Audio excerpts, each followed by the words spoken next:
gentlemen, welcome to Studio Kurbos, welcome to Stuttgart. Hi Andy, good morning. Please come in. Thank you so much for inviting us. It feels so good to be here. Thank you very much. Please come in.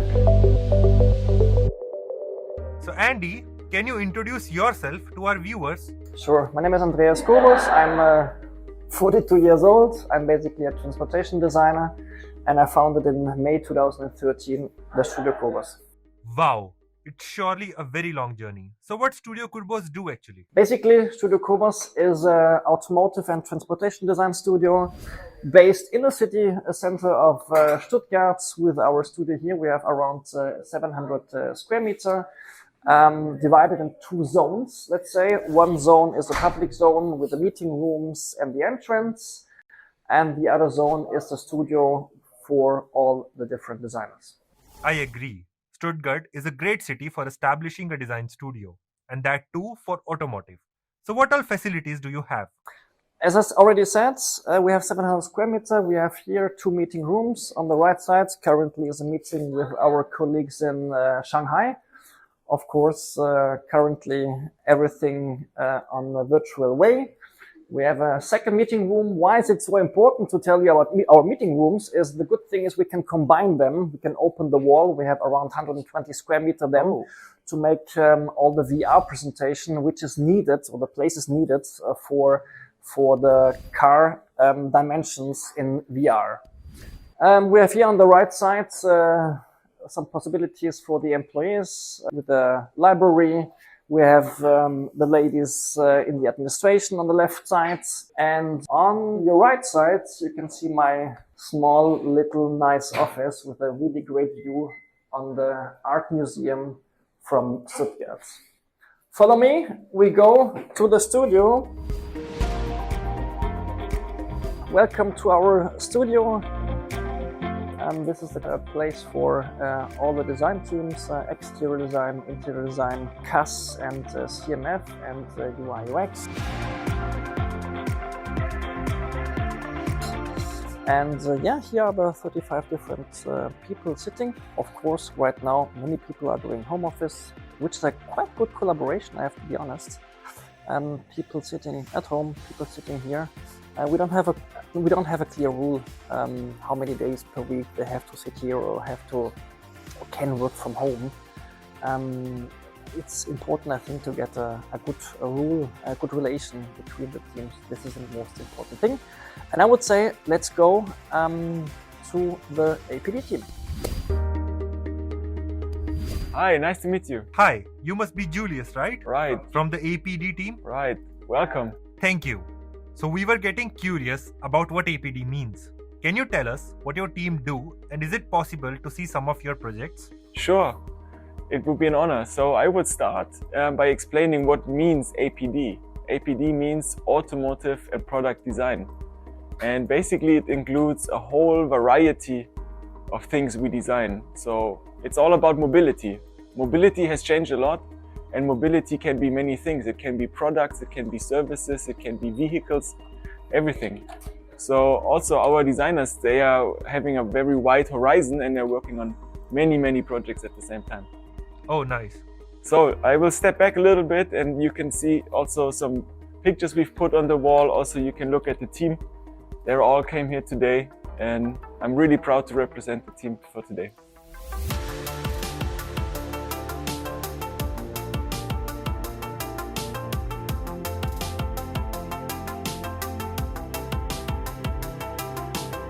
We are eager to know how things come into shape when your team starts working on a project. Of course, I would be happy to introduce a very good friend and colleague, Niklas, and he will introduce us to a design process and to the challenges that we have when we design a product from the very beginning to the end.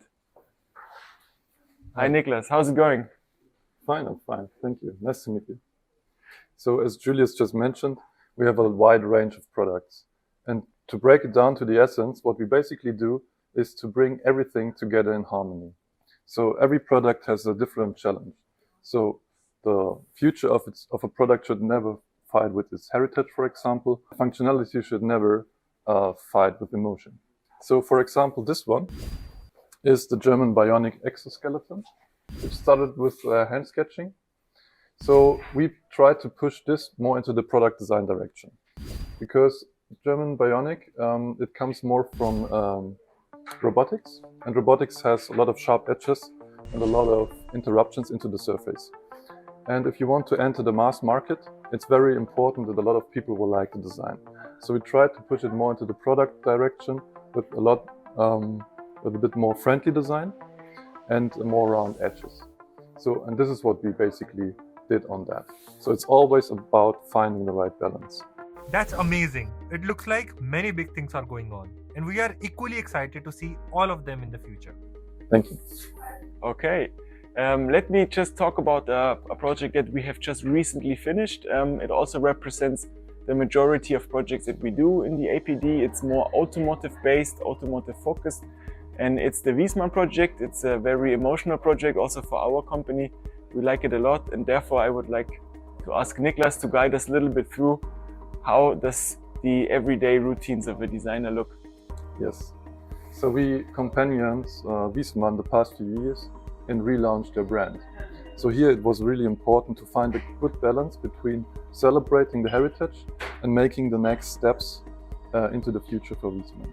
So it was basically always looking back and looking forward. So every part we designed consciously to having the heritage into the car, but also the future. So this is basically what we did onto this project.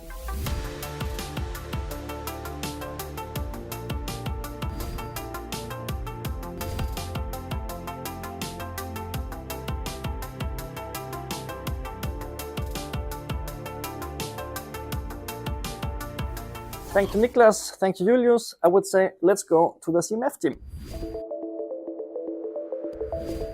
Hi, Hello. my name is Katharina and I'm CMF designer with Studio Kurbos, and I'm showing you the Roomba project today.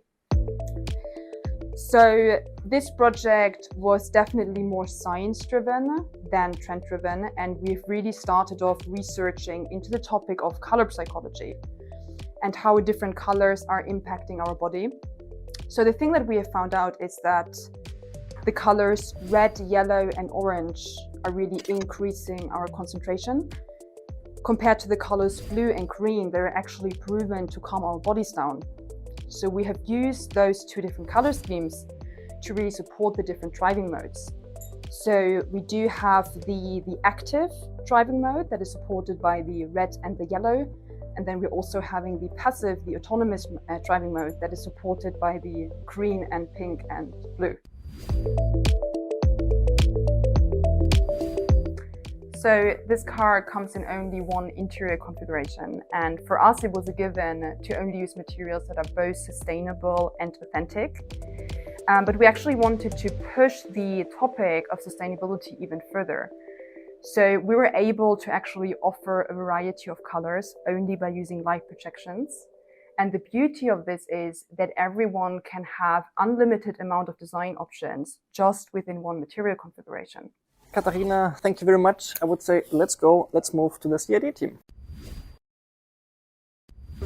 Hi, I'm Leonie, and I will show you another project of the CAD team.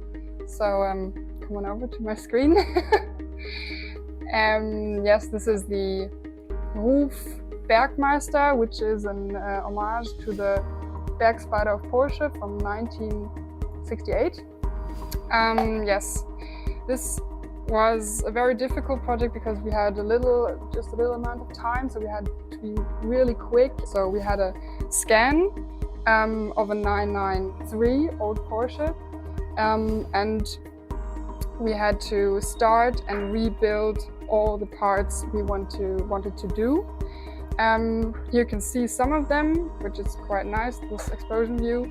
The difficulty was that the wide range of tolerances in these old cars, because you had to build new parts, but they have to fit to the old car. So it was really, really difficult. And in this short amount of time, we had to find really creative and good solutions for some parts. For example, this part here, because it had to look like really costly and yeah, like a bit more, but it had to be easy to be productive. Thank you very much. Let's move to VR.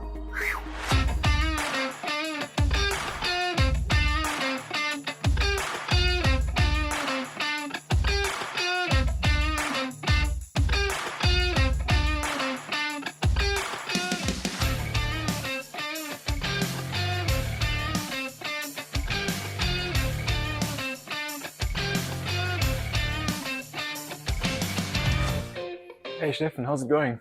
Good. How about you? I see you've built up a VR again. Yeah. So this is a very immersive experience at the moment.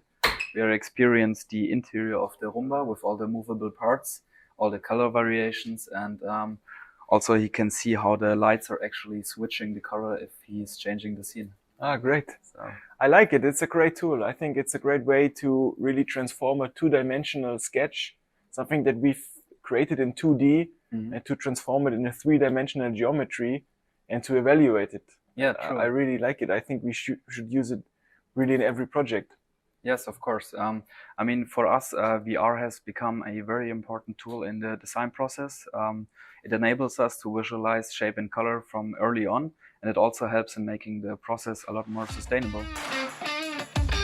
When we first introduced VR into our process, we had to convince really our customers that they should commission this new service. And I think nowadays it's really that those customers that doubted the VR at the beginning the most, they're the biggest fans now. And VR has become like an essential part of our process. And it was also thanks to you that you brought in and you kind of implemented this VR into our design process. Yeah, I mean, it wasn't easy. Like, one of the major challenges is to deliver the same visual fidelity that the clients are used to from our CGI visualizations. But with the help of very powerful computers and talented 3D artists, I think this becomes a very enjoyable experience. That's true. And I think VR is also a great tool to bring together the design team and the customer and to really experience how the customer interacts with his product the first time, right? This is the first time that he is in front of the product and he can walk around and he can really experience and he can play with the product, he can interact with it. And it's really, really good that we get his reactions and that we can scan basically his motions also in a way. And this we use as knowledge for further iterations in the process. I mean, decisions are usually with VR taken way earlier than it was before in the design process. Before it took like a long time to show the client the real model. And with VR, we can already show it very early in the process. That's great. And I think it helps the design really to go there at this early stage. And I think we can really have more decisions and better decisions earlier in the process. Yeah. Thank you, Steffen. Thank you, Julius, for the VR presentation. I would say let's move to the UX team. Hi there, I guess this is the UI UX team, right? Yes, right. We see a lot of examples and real-world applications of UI UX around us. So we are curious how your team practice UI UX in relation to the automotive design. Well, thank you very much. I will try to explain to you about the process or maybe what we do in our team. Let me introduce myself. I'm Christian Acevedo. I'm team leader, creative leader for this user experience department, and we try to improve the experience with the users in different areas. So in the most important area from us is, in this company, is the automobile industry. So and in this area we do a lot of things. So first of all, our core works is with the serial production and with big OEMs. So let's say, for instance, we have here some kind of devices. What we do is we try to implement in the display, in target display, the design, the UIs and the interaction. But on the other hand, on other column of our services are the creative services like show cars or improvement of class in design, like these examples that we have here. So as you can see, there are some fancy stuff, but also realistic stuff, and we try to improve them for show cars or fictional cars in the future with the future mobility. And this is other area or other car area in our department. This is when the customer said, okay, what's happening in the future? In 30, 50 years, and we try to imagine that we can research about the current market, and we improve that, and we create some new worlds. So for smart cities, mobility, cars, design and UIs and so on. And other part of our expertise is about the research project. We work very close with the German government and other companies trying to research and develop new technologies for the future, for artificial intelligence and also for the autonomous driving and a lot of different stuff regarding to the mobility.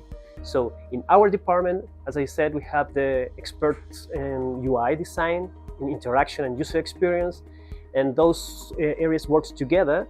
And what is important for us is to try to test those ideas and concepts, interaction concepts. And those concepts are tested with the click dummies or prototyping. And in this case, I would like to introduce my colleague that he is in charge of try to get all our crazy ideas and put it in some kind of code and interactive screens. So let me introduce my colleague, Gregor. Hello, please. Welcome. So what we are doing here is to enable our customers to experience the final product as sophisticated and high fidelity as possible. So we are programming highly functional and deeply functional prototypes.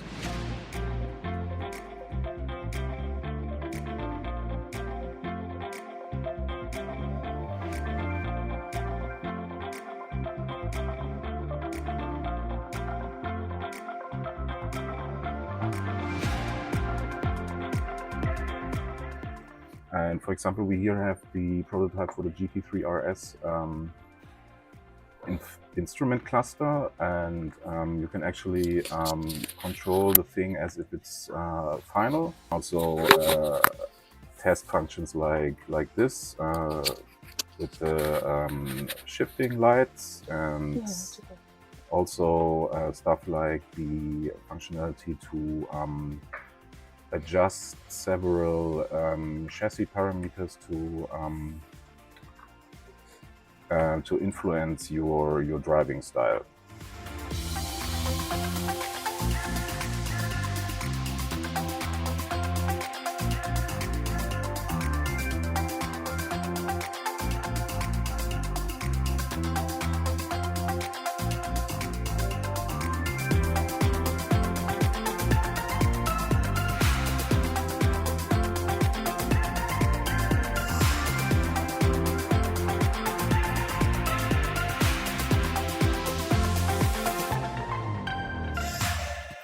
So of course, for me to work on these prototypes, I need a visual material, which my colleague Mara Pöllinger is designing in Figma.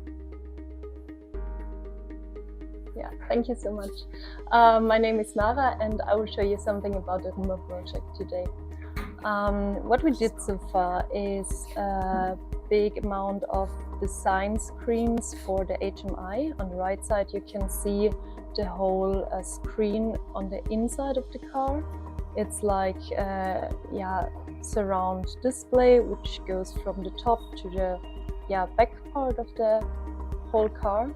And what I did so far is the content of all the different design screens, different parts, as you can see here, small components, and at the end we implement it into the prototypes. And our aim is to, let's say, make it somehow interactive in the future, and it's also the goal to handle it with the VR glasses, for example.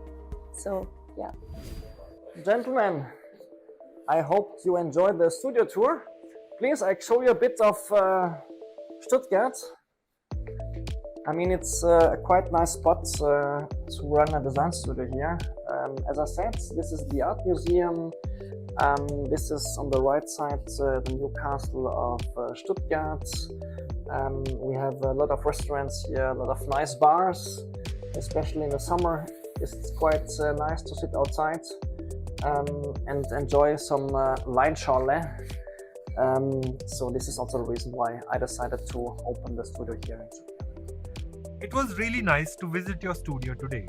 Both the city and the location of the studio are very pleasant. Overall, it was a really awesome day for us. But there are still few questions that we would like to ask. Sure. So what, according to you, is special about Studio Kurbos that makes it apart from the crowd? I mean, the thing is, I founded the company in 2013 as a one-man show. In the beginning, you don't have such visions, let's say, about the future of the company within the next 10 years. Of course, in the beginning, it was important to survive, let's say, with the first project, to win different customers, to hold them, of course. And this is how I built up the company year by year. Today, with 2 studios, one in Stuttgart and one in Shanghai, with around 50 fixed employees, with 4 different teams. Of course, we can work on much bigger and much more interesting projects on the globe, not just in Germany, but in Europe, in Asia, and in China. What makes us special? I think it's a good mix out of different design aspects. We have exterior design, interior design. We are living and really working the virtual design process. So what we do here is fully virtual. We have our clay and hard modeling studio outside Stuttgart, where we do all the big presentations, one-to-one scale models, one-to-one interior seating box, and so on. So this is really the focus on an urban design studio here in Stuttgart. This is important for me. Well, we must say that we have experienced all the things in the same way as you have explained. And it's marvelous to see various departments working together and the way all the teams are collaborating. It's wonderful. Collaborating is a quite important word. It's not just doing sketches, doing CAD, doing poly, doing UI UX. It's about learning from each other, inspiring each other. This is how on long term we can reach the best result for our customers. If you ask me what is our, design philosophy, for example, I will tell you we don't have our own design philosophy for every customer.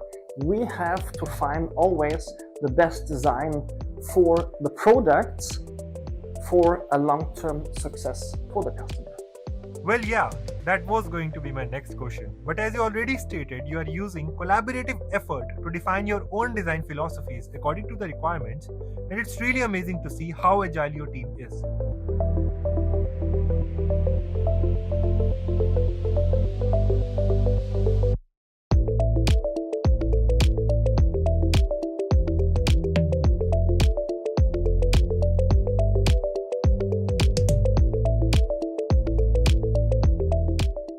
So there is one last thing that we would like to ask in respect to students and budding designers.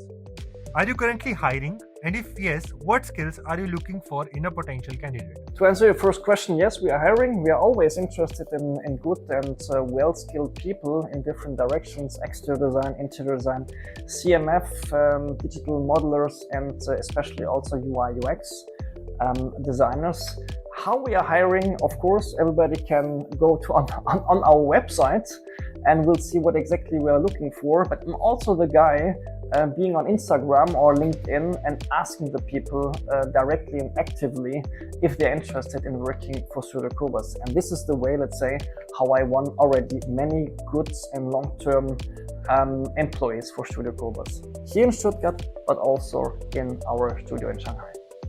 Oh, that's awesome. You have completely changed the process of hiring by approaching people directly.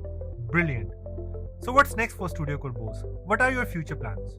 Future plans for Studio Kurbos, basically our main studio is here in Stuttgart with around 35 employees. We opened in June 2021 the Shanghai studio with today already 15 people.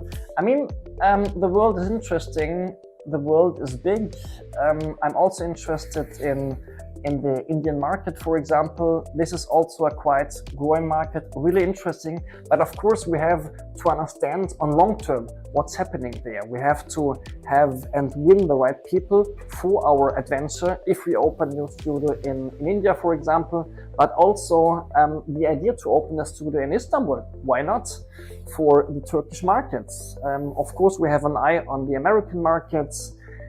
I'm dreaming a lot, and I hope that everything gets as well as it got the last 10 years. Well, these are some great visions, I must say, especially penetrating high potential markets like Turkey and India. And we also wish to see you establishing offices in multiple locations so that we get a chance to meet you and your team more. Thank you so much for inviting us and giving this opportunity to meet such a wonderful team and see their amazing collaborative efforts. All the best and hope to see you again soon.